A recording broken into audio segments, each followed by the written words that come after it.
Hello everyone. ඉතින් ඔන්න අද අපි අරගෙන ආවේ එවරස්ට් කන්ද ගැන විස්තර.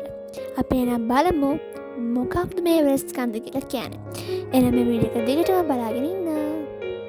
ඉතින් යාළුවනේ මේ එවරස්ට් කන්ද කියලා කියන්නේ චීනය හා නේපාලයේ දේශ සීමා අතර හිමාල කඳු වැටේ උසම ස්ථානයේ පීඨා තිබෙන ලෝකයේ විශාලතම කඳු වැටිය. මෙහි උස මුහුදු මට්ටමේ සිට අඩි 29,29ක් වෙනවා. ඉතින් යාළුවනේ ලෝකයේ බොහෝ පිරිසක් මේ එවරස්ට් කන්ද තරණය කරලා තියෙනවා. ඉතින් ප්‍රථම වතාවට මේ එවරස්ට් කන්ද තරණය කළේ 1953 මැයි 29 වෙනිදා. ඒ තමයි නවසීලන්ත ජාතික එඩ්මන්ඩ් හිලරි සහ නේපාලයේ ශිල්පා ටෙන්ෂි නම් පුද්ගලයන්. මේ විතරක් නෙමෙයි යාළුවනේ. එවරස්ට් කන්ද තරණය කරපු පළමු ශ්‍රී ලාංකිකයා තමයි ජයන්ත කුරුතුම්පාල නම් පුද්ගලයා. වගේම 1953 තමයි මේ ප්‍රථම වරට එවරස්ට් කන්ද තරණය කළේ. හැබැයි යාළුවනේ ඊට පෙර දශක මාලාවක් තිස්සේ මේ කන්ද නගින අපහසු කන්දක් විදිහට තමයි පැවතලා තියෙන්නේ. ඒ විතරක් නෙවෙයි. 2014 වසරේ 106 දෙනෙක් මෙම කන්ද තරණය කරලා තියෙනවා. ඒ පිරිස තමයි එවරස්ට් කන්ද තරණය කළ පළමු පිරිස විදිහට සඳහන් වෙන්නේ.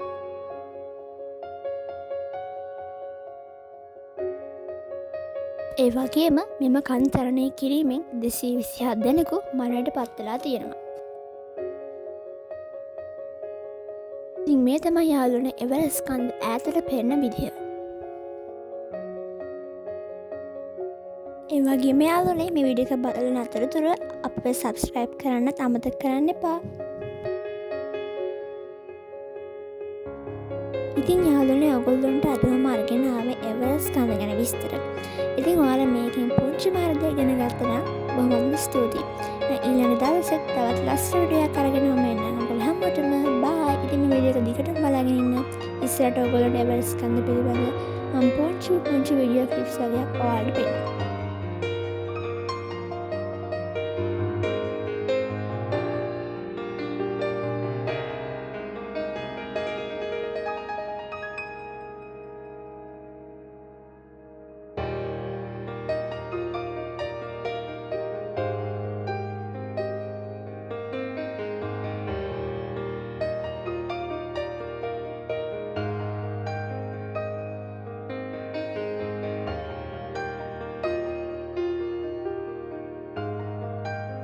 ඒ විතරක් නෙවෙයි යාළුවනේ ඕගොල්ලන්ට මේ වගේ තවත් මොනවම හරි විස්තර දැනගන්න ඕන නම් කමෙන්ට් එකක් දාන්න.